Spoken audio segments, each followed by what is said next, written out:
Hello and welcome to Crime Update Files. I'm Lillian Nickow with a special report on the accused serial killer Rex Heuermann from the USA. Mr. Heuermann, a 59-year-old Long Island native, was taken into custody on Thursday night and charged with 3 of the murders which have haunted Gilgo Beach for more than a decade. Here is an update and background of this disturbing case of murders. Suspect arrested in serial killings of women near Gilgo Beach. Rex Heuermann, a 59-year-old architect who lives in Nassau County, was charged with killing 3 women and is the prime suspect in the death of a 4th woman. The bodies were unearthed near remote Gilgo Beach on Long Island's South Shore more than a decade ago, terrifying residents and leaving the victims' families bereft. In all, the remains of 9 women, a man and a toddler were discovered.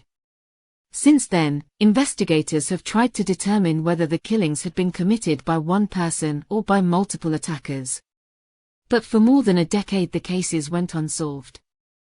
Then Rex Heuermann, an architect who had lived most of his life in Nassau County and worked in Manhattan, was taken into custody on Thursday, accused of killing 3 women and is suspected in the murder of a 4th.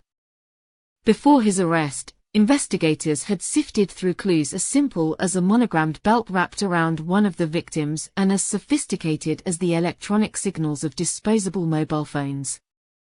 Mr. Heuermann was charged with 3 counts of first-degree murder and 3 counts of second-degree murder in the killings of Amber Lynn Costello, Megan Waterman, and Melissa Barthelemy, whose bodies were found wrapped in hunting camouflage burlap within a quarter-mile of each other on a stretch of beach. All had been in their 20s, petite and working as escorts. They disappeared between 2009 and 2010. The remains of a 4th woman, Maureen Brainerd Barnes, 25, who went missing in July 2007, were also found alongside their bodies and buried in a similar way. Mr. Heuermann was not charged with the killing of Ms. Brainerd Barnes, but he is the prime suspect in her death, according to the bail application filed by Alan Bode, the Chief Assistant District Attorney in Suffolk County. The evidence in her case fits the modus operandi of the defendant. Prosecutors asked in the court papers that Mr. Heuermann be held without bail based on circumstances including the serious, heinous nature of these serial murders, the planning that went into them, the suspect's history of firearm possession and his recent searches for sadistic materials, child pornography, images of the victims and their relatives. Mr. Heuermann, who had been arrested in Midtown Manhattan on Thursday night, appeared Friday afternoon in a Suffolk County courthouse, where he spoke in a low voice only to identify himself.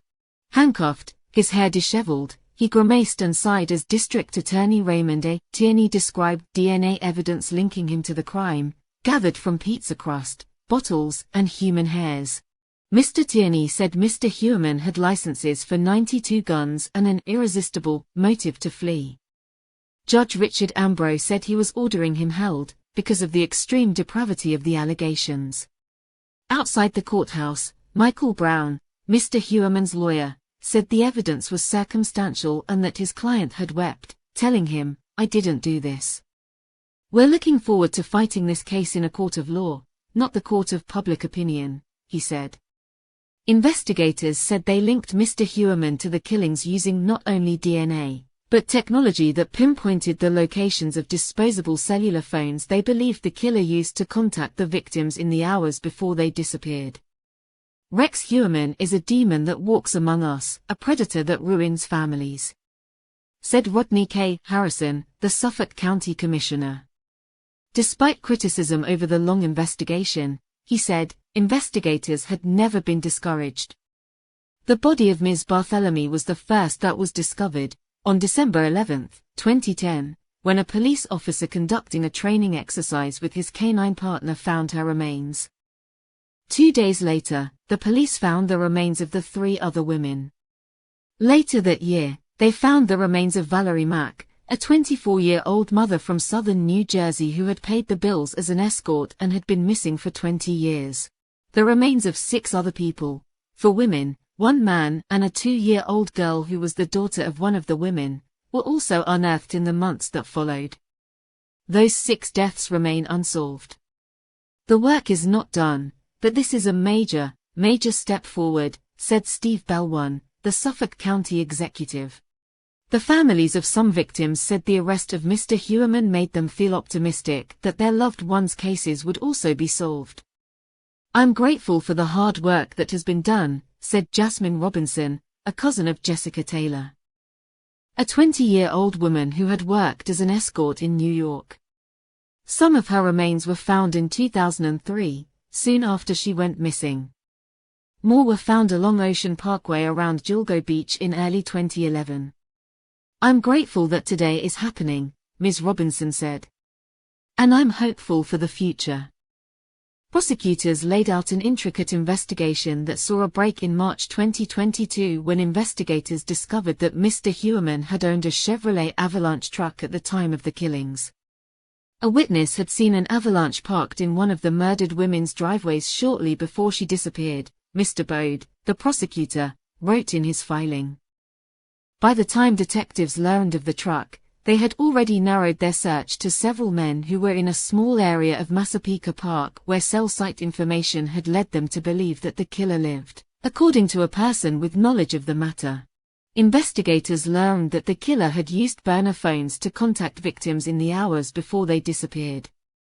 Using mapping technology, they found that the calls to the victims originated from two key locations connected to Mr. Huerman, near his home on First Avenue in Massapequa Park and parts of Midtown Manhattan near his office at Fifth Avenue and 36th Street.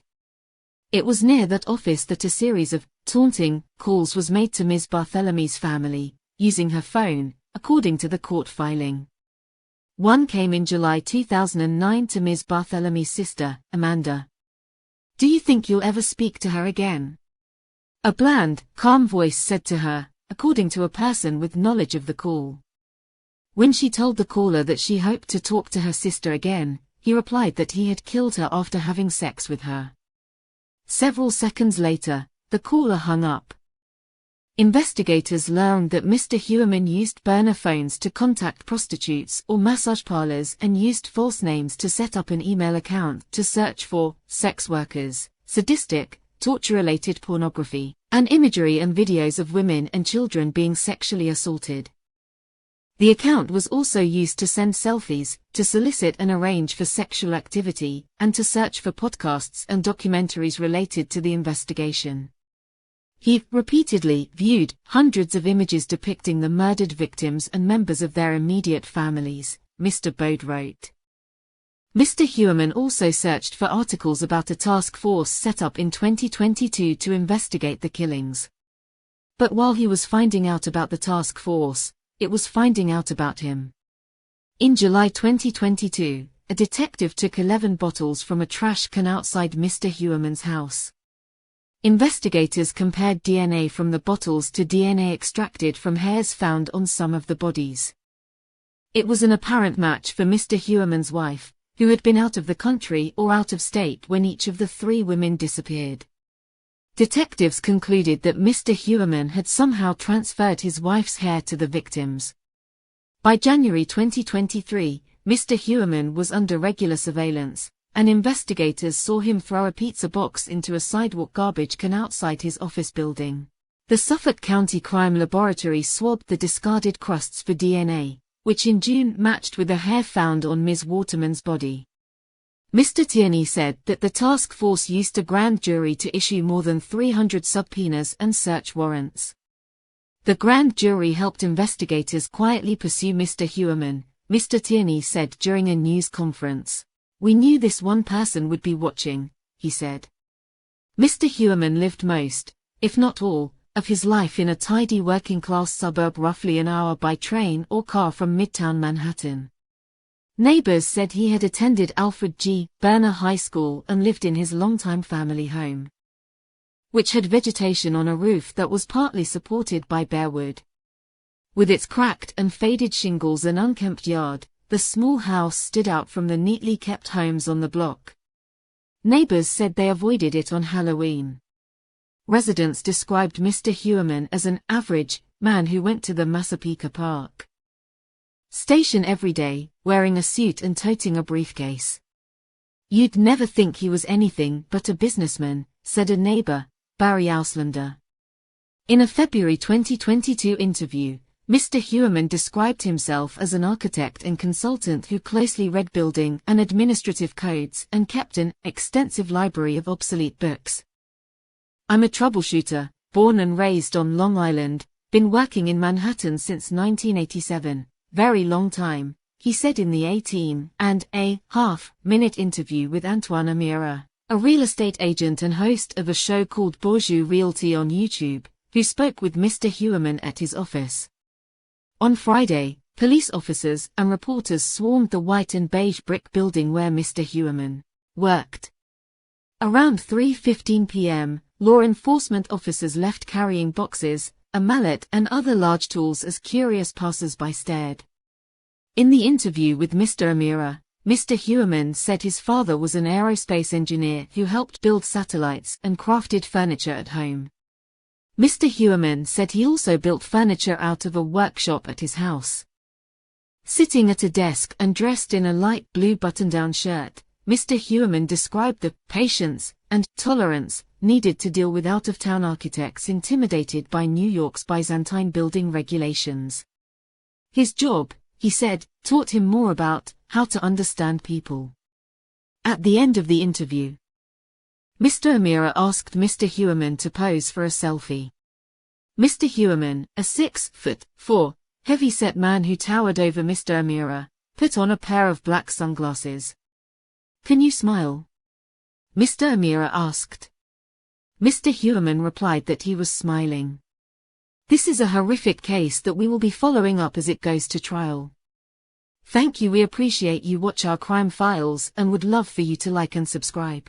Below absolutely free. I'm Lillian Nicol. See you next time.